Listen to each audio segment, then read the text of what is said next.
Jana jioni, I'm doing a research on the role of IEBC and what commissioners get to do, what the chairman gets to do.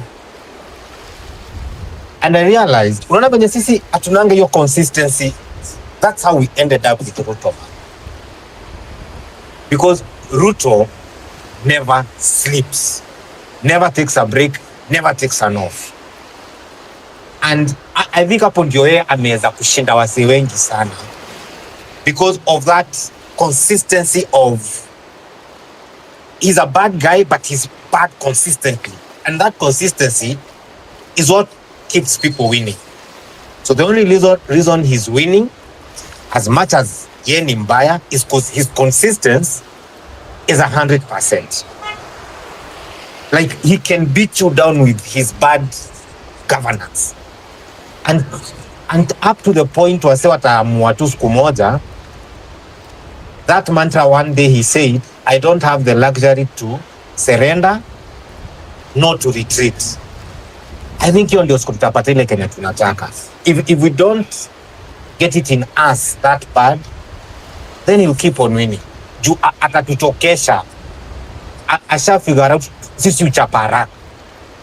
So he just keep on beating us down with bad governance. I don't know. Anyway, that's just me. Okay, I hear you, Anthony, and I think now you are getting to understand why I was not much invested in working so much with Kenyans in terms of putting together something. Because one thing I noticed, mtakuja together kwanza kutengeneza kitu, and then when you go, when mnaendelea kuendelea, you realize at the end of it all you are alone. The rest have turned to another hero. Yeah, right now imefika mahali mpaka tumeanza tuna compare Kasmuel na Morara, which is some crazy thing if you think about it, you know. This is Home Run with Pipi. Bosire, it's actually sad. Before you go to Bosire, it's actually sad. It's true. That's where we've gotten to. Right now we've gotten to the point of comparing from one guy to the other because we are like a matchstick. You know the way just like Nani Anto amesema. You know the way unaona kibiriti ya zebra ukiwasha. Unaona venye inawakaga na nini? Na uchampezi inakuwaga tu imevua. Alafu mara moja unaona tu hiyo moto imeenda tu imedai. Shwa. Na hiyo kibiriti lazima. That's who we become.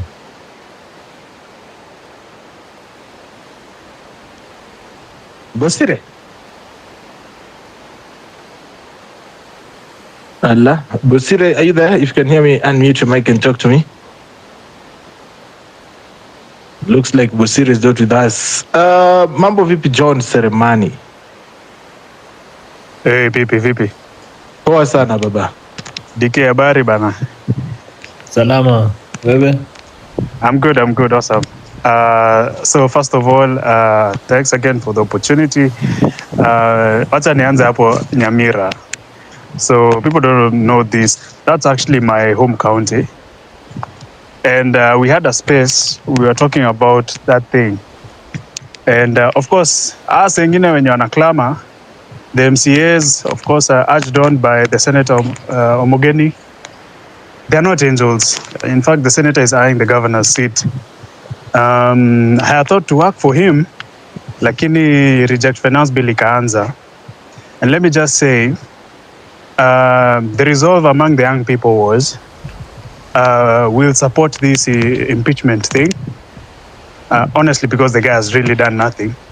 And also because if we can use a devil to kick out another devil, we'll do that.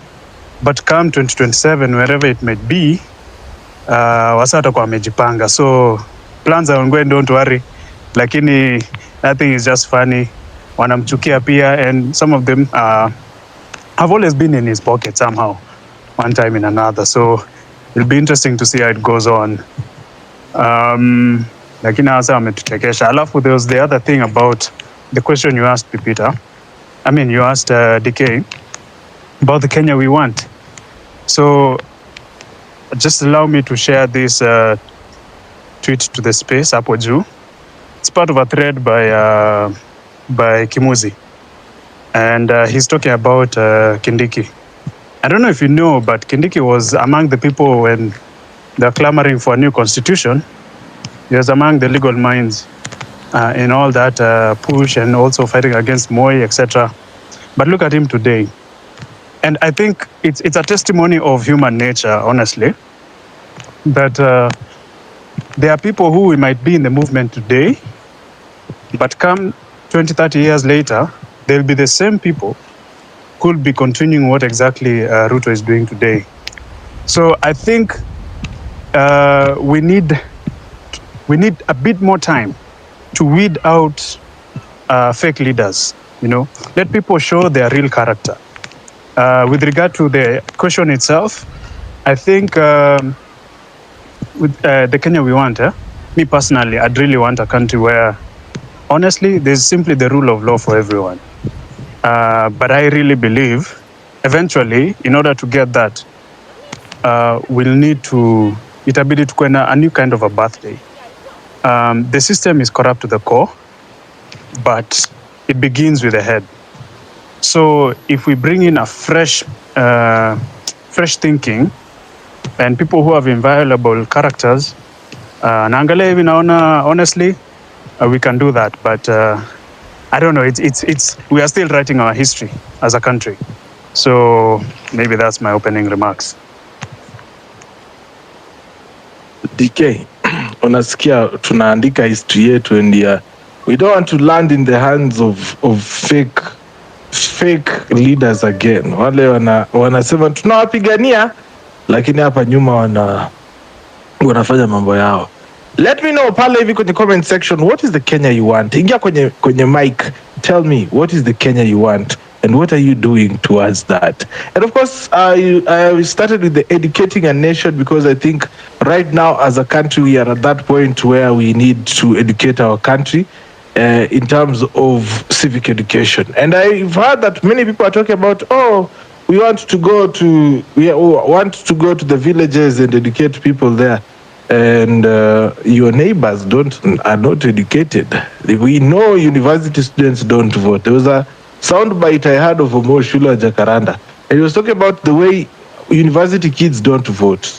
And I am sorry, I didn't vote in 2017, and it really hurt me. So I know what he's trying to say, but ikifika 2027 hakuna mambo ya voter apathy kama vile watu wamekuwa wakiongelea. We need to be out there and make sure we vote.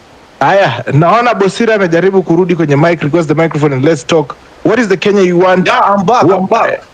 Thank you so much for that. And also, if you are into civic education, let me know what is your experience on civic education so far so good, because we agreed we're going to be doing civic education.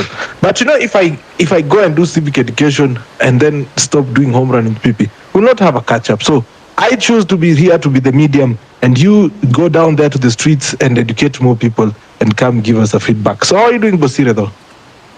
I'm doing great, but for me, what I can say, we have a long time. We have a long way to go as a country. That is it, because the information that is reaching the ground is biased. So the people, the majority, the silent ones, or the majority, when go to the villages and all that, those people, the problem is not getting information or getting something about something. They get that, but how are they getting it? The kind of interpretation, the response to what they hear about is quite different. So that makes it so hard for us to work. Because I think for me, civic education now, because when you go deep into the villages, people that are in the village, they're just celebrating March. They're talking about the MPs and all that. They are celebrating people who are stealing, not doing what they are supposed to do. Maybe someone is celebrating about being given a bursary, NG, something of that kind, bursaries and all that. They're just doing, they're refurbishing the old classes and all that, but people are celebrating those guys. So you see, there is a problem there. Yeah, the problem is what is getting to the ground. What are the people getting back at home? So that is it. That is what I can say about that. But what needs to be done now is people need to be forced to get that information. So that is the only thing we have.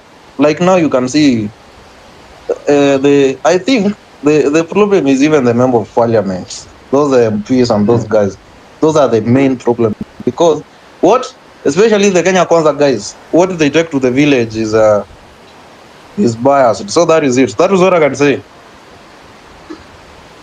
Thank you for that submission, Bosire. And then, you know, one thing about the information channels, we are supposed to be going out there and telling people exactly what is happening in our country in a bit to educate. Yeah, but it is something that we need to tolerate, and some of the times we couldn't. Watu wanatakanga tu kupewa information, lakini hawataki kuinvest in getting that information. So it is also those people who go out there and wanajituma, wana get this information, ndio wanatupatia. And we need to go out there because this organizational of the movement is actually taking shape. And I said the leadership of this organization will finally show up. And people are like, oh, PP manze, no. That we target leaders. But the truth of the matter is the leaders will show. And this is how they will show. Just like the government is a system. Okay. Every morning the president wakes up, he gets information from the National Security Council. With regards of how the country is going on. Okay. Every day there is also people who are working on various information channels, communication. There are people who are in the front, there are people in the back, in the ministry, there are people in the financial sector. Now, in this movement of trying to shape up and shape out that government, we need to also have that type of organization where we have people who are whistleblowers, we have people who are fact-checking, and we also have people who are actually going out to interact with the people, depending on our abilities. Abilities is the word. Abilities. Let us mainly focus on our abilities. If you're good in communication, go out there in make sure that you're doing something in communication that is helping. You realize that we have been having consistent posters, and most of the time we don't even know who is making those posters. Half of the people who post posters are occupied. They don't know who is making them. The other half think it's maybe Kin Hanifa, and probably it's not.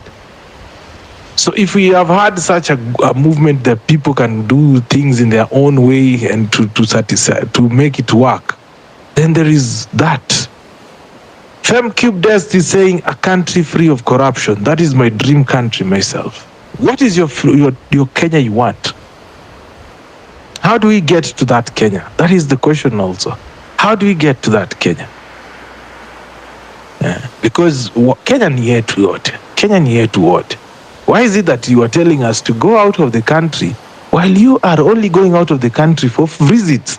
And then you come back to chill in Kenya. Why do you want us to go away? Wewe mbona usiishie na familia yako? Tunajua mmenunua mashamba na manyumba huko. Si basi mwende muishi huko. Muresign hizi viti zenu, tutafute watu wenye wanataka kukaa hapa hivi Kenya watusaidie. DK, what do you think? I think in everything that you said and everything that people have been saying for months, from a nation where healthcare is working, corruption is taken account for, and all those things. I think the way I'd summarize it first, PP, would be I would wish for a Kenya that I'm proud to have my daughter inherit from me when her time to adult like me comes. I know with every generation na kila kizazi there is always going to be challenges for them to deal with. But the truth of the matter is the challenges that we are facing in this generation, me and you, PP, right now, in as far as the governance of this country is concerned, if these challenges are not seen to now, there'll even be a worse Kenya for your kid and my kid to inherit when their time comes to be worse than even what we have now. I don't even know where it will be. I wish for something that I'll be proud of, something that I'm not going to give my daughter the same answer that I'm given by folk who are equal to be my parents. When for example, I ask them, what did you guys try to do in your time? Or when I talk to them about what it is we are trying right now, and I hear them respond to us and tell us, unajua serikali kutoka kitambo imekuwa hivyo, unajua mambo ingine haiwezi badilika. Is you wake up, you do your part, and then the rest you leave to God. I don't want to give that answer to my daughter as far as this country is concerned. And I'm not blaming our parents for giving that answer, but who wants to give that? It's an uncertain answer. It's telling me you settle for whatever you've been given. If it's breadcrumbs, you take the breadcrumbs. At least you did not sleep hungry. You tasted some bread. Relax. Calm down. I want something that I can look and say and say, you know what? Things are working. I'm not taking my kid to school and worrying. May my child end up being one of the statistics of every year when they say that fires are bound to always happen, or a statistic of my daughter struggling to get just some simple health care where she's going to conceive her own child, just like many are doing now. I think that's because there's the broadness of everything we've talked about, baby, right? Everything from what is not working in the legislature, the executive, the judiciary, what is not working in the devolution system, what is not working as far as the MPs, all of it, and how we've all spoken in all these spaces for the couple of months that have passed about what we wish for. We wish that this happens. We wish that people be held accountable for corruption. We wish that if somebody is summoned to the court and they don't appear, they face their sentence. And that for sure they face their sentence, that they will not end up on a vacation in Malibu when we are here thinking that somebody is in a 6-month sentence, but they are not. Because that's the Kenya we have right now. But I want a Kenya that actually works. That if I will repeat again what I said jana pipi, Kim Jong-un hata tukimchukia ulimwengu itakumchukia venye inaweza mchukia, hata akakuwa na zile issues zingine zote zinaweza kuwa, and I'm not negating them. Those kind of countries, sometimes I admire them for how they deal with people in state offices. That you've let 4,000 people die, my friend, we hang you. It's as simple as that. A Kenya where 2,000 people are not more important than 53 million people living in the country. That's the Kenya I want. I see John Sayman, his hand is up. Let's go to him. John. Yeah, thanks again. Yeah. So I've as you were speaking, I was collecting my thoughts. Let's take a step back and let me ask this question: How many people here before this year were actually reading the Auditor General's report? How many? I'm guessing close to zero. How many? Spend it on yako by the way. Sorry, hello? Spend it on yako basi. Kama uko mkuja kutugombeza ungeanza tu mapema. Sasa nini hizi ni maswali gani unauliza? We have agreed that we have known our country is going to the dogs juzi. Sasa hata hiyo report kuna watu wamejua this year. Wallahi. No. I'm in that group, don't worry. Continue. How many of us were reading the appropriations bill or the budget book? maybe close to negative something, if we are to be honest. But you see what this has done, eh? And let me just state, the revolution of the mind is stronger than the revolution of the street. The revolution of the street will complete or may complete, but how we think about government, how we relate, how the people relate with government, that is the real revolution.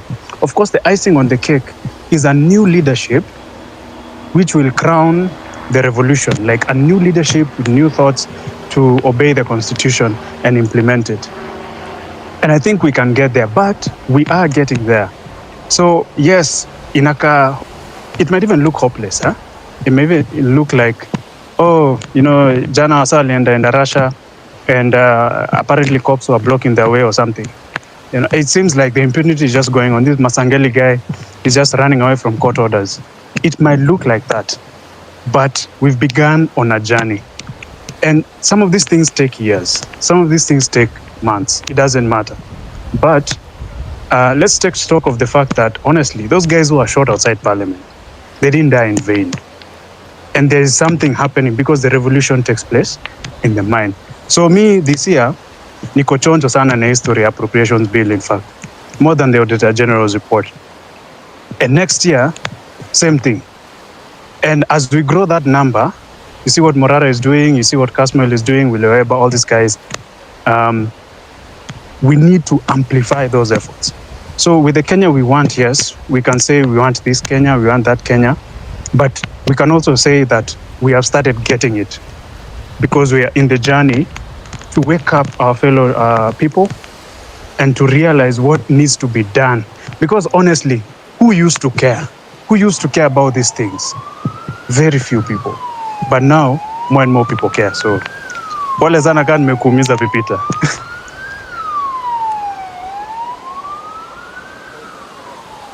No, you're spot on. You're very spot on, John. I mean, there's a plenty of us. I'm in the same club as you. I've said it here before.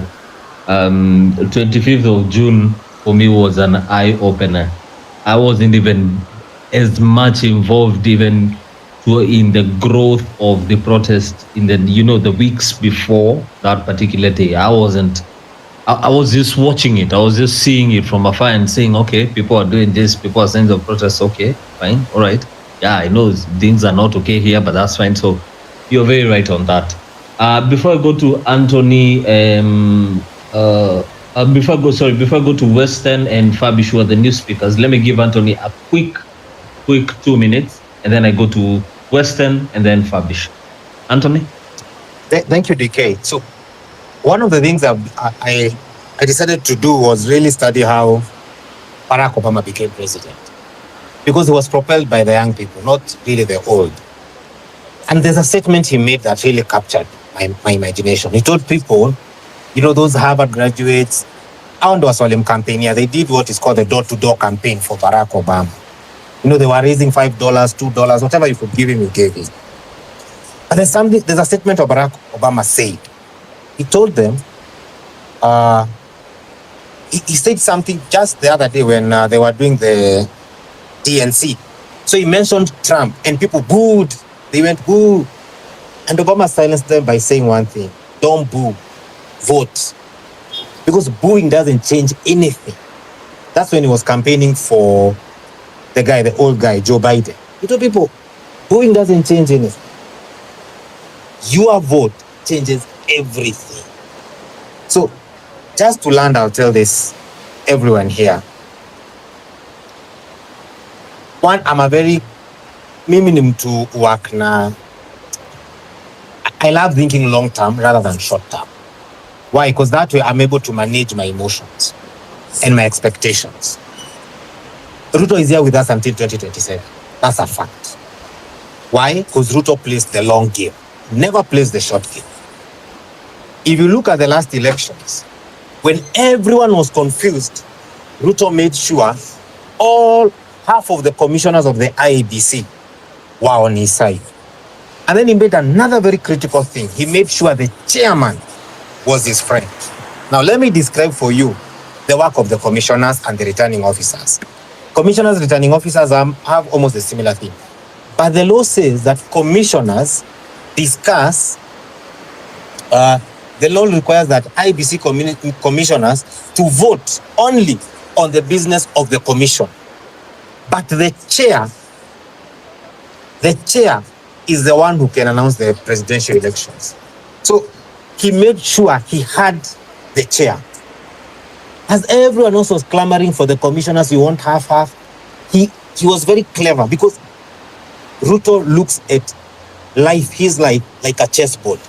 So he's always making a strategic move.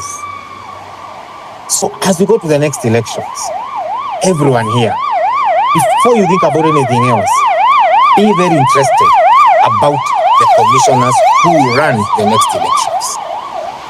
Because whoever will be the chair of the elections, it doesn't matter if all other commissioners say what. Whatever he announces is the law. That person becomes president. And once that announcement is made, it is effective immediately. So as we see it and we do everything, let us ask ourselves, what's happening around the IEBC? And why is that story silent? And we need to ask ourselves another question. Now that the government and the opposition are on one side, could this broad-based government want to govern us in the next 5 years? Because if we don't ask ourselves those questions, then we have a tyranny of bad leaders working together to make sure we don't achieve or get what we want. So let's play chess as we do everything we are doing. Let's ask ourselves, where should our interest be? Which is a checkmate move? If you can figure out the checkmate, then you know where to focus. But Deputy IG being sentenced for 6 months, he's not even going to hide. Who will arrest him? No one. It's only a distraction. A couple of MPs saying Sijui they are choosing Kindiki. Who? Ruto is very good at throwing distractions to people, but he's very good at focusing on what it matters to do the checkmate. So that's my final. I'll drop, then I listen in. Asante. Thank you, Anthony. I know Fabish is hitting up to come on. Before I come to you, Fabish, let me just jump on to Western Shilao. And before I do, Bona Western, good evening. Good evening. Hi. Is that DK? Yes, that's DK. How are you doing? Fine, thank you, my brother. Yourself? Keeping well, but overwhelmed as usual. You know, every other day you wake up to some heavy stuff. Yeah, tell me about it. DK, I don't know who said they admire this Kim, North Korean strongman, Kim Jong-un. Be as it That may. was me. Yeah, Yes, that was me. Be as it may. Well, I want to ask, if you admire Kim Jong-un, would you really have a problem with Ruto or any other person who acts autocratically? DK, you Just don't to have to answer me. Well, you can. No, I can. And if you allow me, let me say this. Yes. It is not the man himself that I admire, actually. I think it is the rules, or rather the law in their countries, for example, like China or wherever, where they take literal action on people. You're caught stealing, your hand is gone. You're caught doing this, you're hanged. So I think it's more about the laws rather than the man. Well, I will speak about North Korea. You know, DK, if you want to know that a country is not governed by the rule of law, look at the title of the person at the apex. Kim Jong-un is called the supreme leader, whatever that means. The same way Muammar Gaddafi went under the title brother leader. Muammar Gaddafi was not a president. Mnatoa Western akiongea hata mna adabu nyinyi. Mnamtoa akiongea.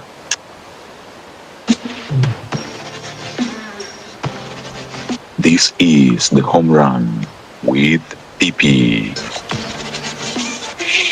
wacha nitumie wakati yenye tunangojea Western Shilaho kuconnect kwa space kuuza sera kidogo ya show yetu hii inaitwa Homeland PP, comes to you every day from 4 p.m. to 9 p.m. East African time, and of course this show is supported by either listener. If you like what I'm doing, there is a tip jar line 0721948229 where you can send in your support via M-Pesa. And also, if you have not subscribed to our YouTube channel, make a point to click on my account and go and subscribe to our channel directly.